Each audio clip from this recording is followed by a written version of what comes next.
Всем привет, друзья! Сегодня буду отвечать на вопросы, которые вы писали под одним из предыдущих видео. Все очень крутые, хотел бы о каждом поговорить, на каждый что-то сказать, но постараюсь выбрать самые часто задаваемые, самые интересные. Так что давайте начнем. Первый. Очень хотелось бы послушать подкаст про тебя. Может, кто-то из друзей и знакомых сможет выступить в качестве интервьюера. И, в принципе, я понимаю, откуда есть такое желание, и сам бы, наверное, я с удовольствием бы давал какие-то интервью и вообще рассказывал о себе, но мне кажется, что пока рановато. Придет время, я думаю, что можно будет давать интервью и высказывать какую-то свою точку зрения в таких форматах, но пока просто рановато. Будет ли в ближайшее время встреча с подписчиками?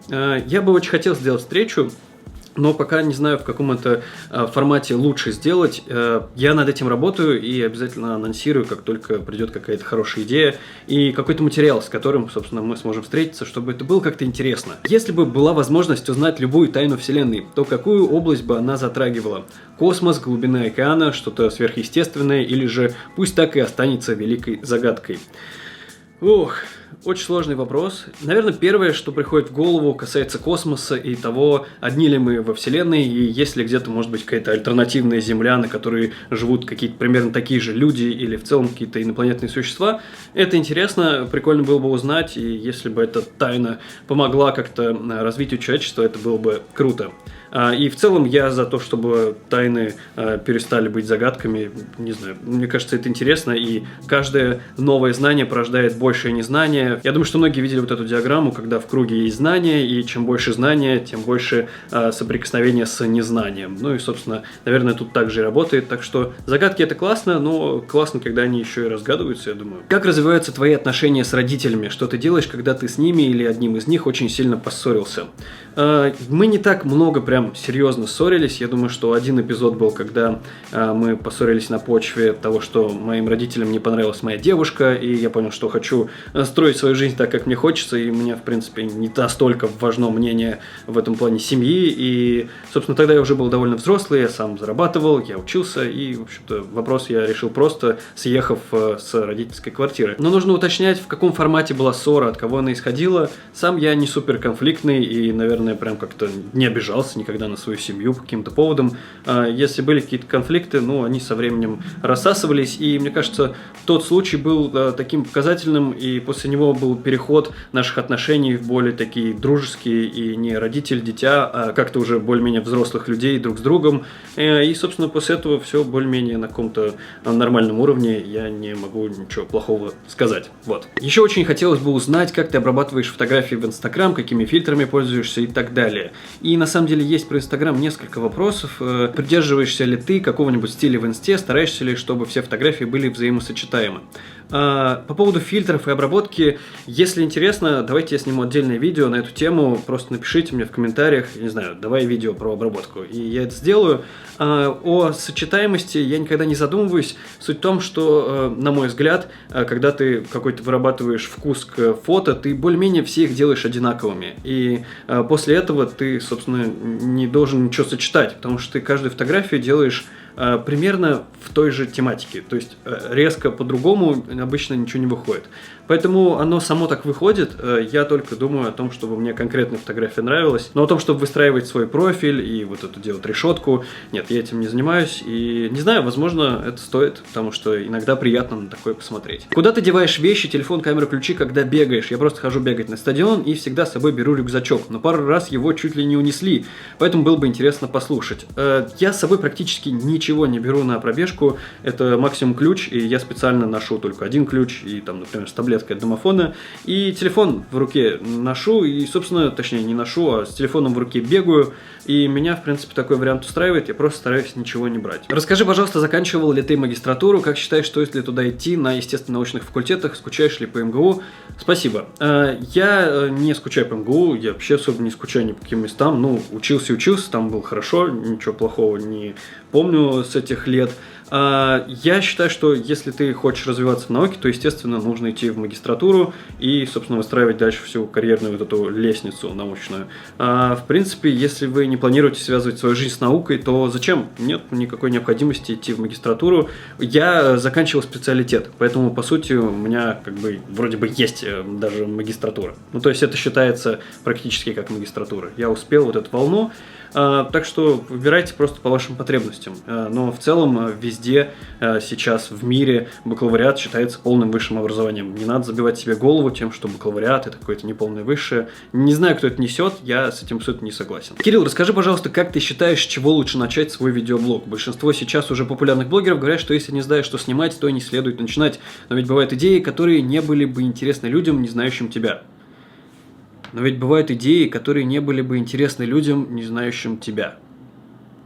Окей. Главная история в том, что я никогда не хотел становиться видеоблогером. Я хотел снять какие-то видео и выложить их в интернет, и пусть, если они будут кому-то полезны, круто. Я изначально не относился к этому вот так вот, как сейчас многие выбирают себе профессию. Я стану видеоблогером, и это моя будет профессия. Нет. Я думаю, что стоит начинать с просто идеи, которая интересна вам, и дальше пытаться ее адаптировать уже для широкой аудитории. Вот. Я до сих пор не знаю многого и просто продолжаю пытаться чуть-чуть стать лучше в том, что я делаю. И нет однозначного ответа. Многие начинают с шоу, кто-то начинает просто снимая какую-то свою жизнь.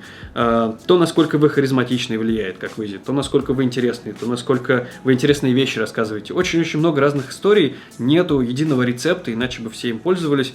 Поэтому послушайте просто подкасты. У меня очень много подкастов с ютуберами, и, собственно, вот последний был с Даней Поперечным, и мы там тоже это обсуждали. И везде у всех разные ответы. Вот правда, у каждого своя история, и в этом прелесть, что каждый может найти какой-то свой путь на ютубе. Откуда ты черпаешь вдохновение? Вопрос интересный, и я много вообще о нем думал, и всегда свожусь к тому, что меня вдохновляют просто другие люди, то, что они делают, то, что они создают, как они меняют мир вокруг себя. И, в общем-то, да, это, наверное, основное. Я бегаю чуть больше 2 лет и в парках, и за это время заметил, что на дорожке бегать, мне кажется, проще. Интересно, у меня одно и так, с чем это может быть связано. Во время бега на беговой дорожке механика самого движения немножко другая. Из-за этого нагрузка тоже другая. В принципе, это неплохо, но лучше бегать на улице. Вот я общался с врачом, у нас был целый подкаст на эту тему, и я задавал вопрос касаемо беговых дорожек, и, собственно, она, в принципе, то же самое ответила. Хотел бы ты переехать жить в другую страну? Если да, то в какую? И какую страну ты мечтаешь посетить?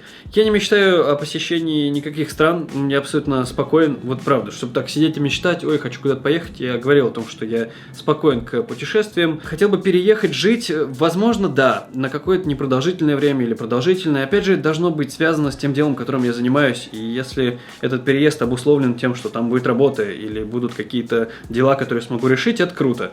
А просто так переехать ради переезда мне пока не интересно. И я вижу большой смысл находиться сейчас здесь, в Москве. Тут есть все для того, чтобы полноценно заниматься тем, чем я занимаюсь, и, в общем-то, жить хорошей жизнью, на мой взгляд. Забавный вопрос, почему у ребят-блогеров выходит видео в один день у всех? Неоднократно замечала. Вот как сегодня, например. Да просто дней в неделю меньше, чем нас, блогеров, и поэтому дни как бы пересекаются. Плюс ко всему, наверное, из-за того, что мы еще дружим, мы, например, в один день общаемся, гуляем, а в следующий день все работаем над видео и его публикуем. Ну, может быть, какая-то такая еще синхронизация, но мы не специально, просто так получается. Есть ли книга, которая тебя вдохновляет?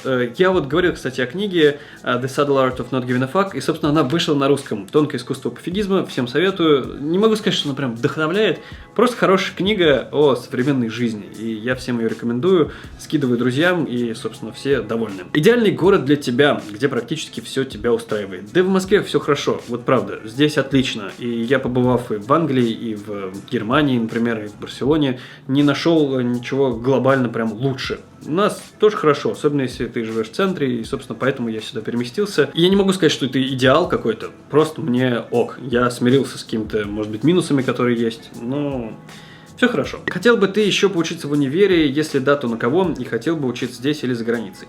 Я бы хотел поучиться, наверное, на IT-специальности, если бы хотел, или получить какой-нибудь MBA, и, собственно, да, наверное, круто было бы поучиться этому за границей, просто чтобы еще лучше развить язык, чтобы со всеми прям общаться и общаться на какие-то даже академические темы, и вот это было бы интересно. В чем ты видишь смысл жизни? И вторая половина повторяется, я уже на это отвечал. Я считаю, что смысл жизни каждый выбирает сам, и для кого-то это помощь другим людям, для кого-то это может быть спорт, для кого-то это может быть работа, семья, и, собственно, вы сами определяете свой смысл жизни, какой он вам больше по вкусу.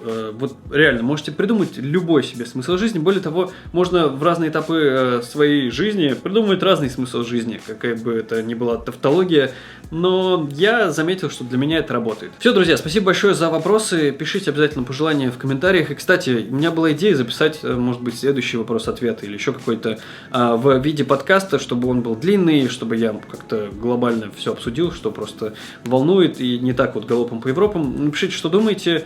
Мы увидимся с вами в следующих видео. Всем счастливо и пока-пока.